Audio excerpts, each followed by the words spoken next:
নমস্কার বন্ধুরা, নির্মাণ কাজের জন্য ঘুম শিখে উঠেছে মেট্রো কর্তৃপক্ষকে চিঠি বউবাজারের বাসিন্দাদের। চিঠি দেওয়ার মূল কী কারণ আর চিঠিতে কী বা বলা হয়েছে সমস্ত কিছু জানাবো আজকের এই ভিডিওটিতে। তার সঙ্গে আজকের ভিডিওটির প্রথম বোনাস আপডেটটি হলো, সারা দেশের বিভিন্ন জায়গায় নেতারা তাদের অঞ্চল থেকে বন্দে ভারত এক্সপ্রেস চালু করার অনুরোধ জানাচ্ছে। শুক্রবার গোরখপুর রেল স্টেশন থেকে গোরখপুর লখনৌ বন্দে ভারত এক্সপ্রেস ট্রেনের পথ চলার সূচনা করে এই দাবি করলেন প্রধানমন্ত্রী নরেন্দ্র মোদী। মধ্যবিত্ত সমাজের মানুষদের জন্য বন্দে ভারত এক্সপ্রেস আশীর্বাদ বলে উল্লেখ করেন মোদী। এ প্রসঙ্গে রেলওয়ে বোর্ডের সিইও ও চেয়ারম্যান অনিল কুমার লাহোটি এই বন্দে ভারত ট্রেন সম্পর্কে জানিয়েছেন, এই ট্রেনটির সময় খুবই সুবিধাজনক। গোরখপুর থেকে লখনৌ রুটে চলা সবচেয়ে দ্রুতগামী ট্রেনের থেকেও 2 ঘন্টা কম সময় লাগবে বন্দে ভারতের। শুক্রবার গোরখপুর রেল স্টেশনে বন্দে ভারত ট্রেনের পথ চলার সূচনার সময় প্রধানমন্ত্রী নরেন্দ্র মোদীর সঙ্গে উপস্থিত ছিলেন উত্তরপ্রদেশের রাজ্যপাল আনন্দবেন প্যাটেল ও মুখ্যমন্ত্রী যোগী আদিত্যনাথ সহ রেল ও রাজ্য প্রশাসনের উচ্চপদস্থ আধিকারিকরা। গোরখপুর লখনৌ বন্দে ভারত এক্সপ্রেস ট্রেনটি বাবা গোরখনাথের শহর, ভগবান রামের শহর অযোধ্যা ও নবাবদের শহর লখনৌর মধ্যে যোগাযোগ স্থাপন করবে খুব দ্রুত গতিতে।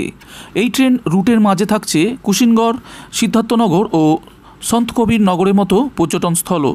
বন্ধুরা, এরপরের দ্বিতীয় বোনাস আপডেটটি হলো, আরও একটি বন্দে ভারত পাচ্ছে পশ্চিমবঙ্গ। হাওড়া থেকে ছুটবে এই স্টেশন পর্যন্ত, প্রস্তুতি শুরু রেলের।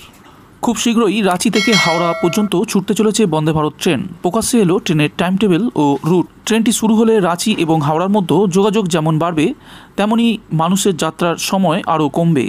এই প্রসঙ্গে রাঁচির সাংসদ সঞ্জয় সেঠ জানিয়েছেন, দুর্গাপুজোর আগে রাঁচি হাওড়া বন্দে ভারত ট্রেন চালু করা হবে। রেল মন্ত্রকের তরফ থেকে সময়সূচিও জানিয়ে দেওয়া হবে শীঘ্রই। যারা ব্যবসার কারণে বা পড়াশোনার কারণে রাঁচি কলকাতা যাতায়াত করেন, তাদের যাত্রা আরও সহজ হবে। গত শুক্রবার সেকেন্দ্রাবাদে ভারতীয় রেলওয়ে টাইম টেবিল কমিটির একটি বৈঠক আয়োজিত হয়েছিল, যেখানে টাইম টেবিল এবং রুট সম্পর্কে আলোচনা করা হয়। জানা যাচ্ছে, রাঁচি থেকে বন্দে ভারত ট্রেনটি সকালে 5টা 20-তে ছাড়বে, হাওড়ায় পৌঁছাবে 11টা 55 মিনিটে। একই সময় এটি হাওড়া থেকে 3টে 30 মিনিটে ছাড়বে, রাঁচিতে পৌঁছাবে 10টা 10 মিনিটে। মাত্র 6 ঘন্টা 35 মিনিটে রাঁচি থেকে হাওড়ায় পৌঁছাবে এই semi high speed train. Ranchi হাওড়াগামী এই ট্রেন রাঁচি থেকে বোকারো, ধানবাদ এবং আসানসোল হয়ে হাওড়া যাবে। অর্থাৎ শুধু রাঁচি নয়, বোকারো ও ধানবাদের যাত্রীরাও সহজে হাওড়া যেতে পারবেন এবং ধানবাদ ও বোকারো থেকে রাঁচিতে আসা আরও সুবিধাজনক হবে। বন্ধুরা, এবার আসছি আজকের ভিডিওর শেষ আপডেটটির দিকে। ইস্ট ওয়েস্ট মেট্রোর কাজ চলাকালীন বউবাজারের একাধিক বাড়িতে দেখা গিয়েছিল ফাটল। দীর্ঘদিন ধরে দুর্গাপিতুরি লেনের বাসিন্দাদের থাকতে হয়েছিল হোটেলে। ফের এক নতুন সমস্যায় জেরবার বউবাজারের বাসিন্দারা। নির্মীয়মান ইস্ট ওয়েস্ট মেট্রোর কাছে বসবাসকারী বউবাজারের বাসিন্দাদের একটি সংগঠন সম্প্রতি নির্মাণের দায়িত্বে থাকা সংস্থাকে চিঠি লিখেছেন। নির্মাণ কাজের জন্য ঘুম শিখে উঠেছে স্থানীয় বাসিন্দাদের। চিঠিতে রাতে কাজ বন্ধ রাখার আবেদন করা হয়েছে। মেট্রোর কাজের জন্য হওয়া আওয়াজ ও কাঁপুনিতে তাদের ঘুম হচ্ছে না বলে স্থানীয়দের অভিযোগ। বউবাজার মেট্রোর কাজের জন্য দুর্গাপিতুরি লেন ও পার্শ্ববর্তী এলাকার বাসিন্দাদের অধিকাংশ তাদের বসতবাড়ি ছেড়েছেন। Kolkata metro rail corporation limited তাদের জন্য থাকার ব্যবস্থাও করেছে। এই সংস্থায় ইস্ট ওয়েস্ট মেট্রো নির্মাণের কাজের সঙ্গে যুক্ত। দুর্গাপিতুরি লেনের কয়েকটি বাড়িকে নিরাপদ ঘোষণা করে স্থানীয় বাসিন্দাদের সেখানে থাকার অনুমতি দেওয়া হয়েছে। মেট্রো ঘোষিত নিরাপদ বাড়িতে সব মিলিয়ে 40 জন বসবাস করেন। বাসিন্দারা বউবাজারের মাটি ও মানব কল্যাণ সমিতি নামে একটি সংগঠনও তৈরি করেছেন। সেই সংগঠনের তরফ থেকে মেট্রো রেলের কর্তৃপক্ষকে চিঠি পাঠানো হয়েছে।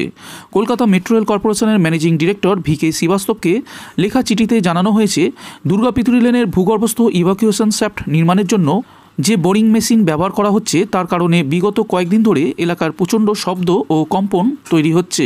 এর ফলে সেখানে বসবাসকারী বাসিন্দা মূল প্রবীণ ও শিশুদের নিদ্রাহীন রাত কাটাতে হচ্ছে।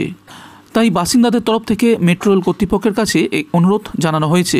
ইস্ট ওয়েস্ট মেট্রো করিডোরের কাজ সম্পূর্ণ শেষ হলে সল্টলেক সেক্টর 5 ও হাওড়া ময়দানের মধ্যে সংযোগ স্থাপিত হবে।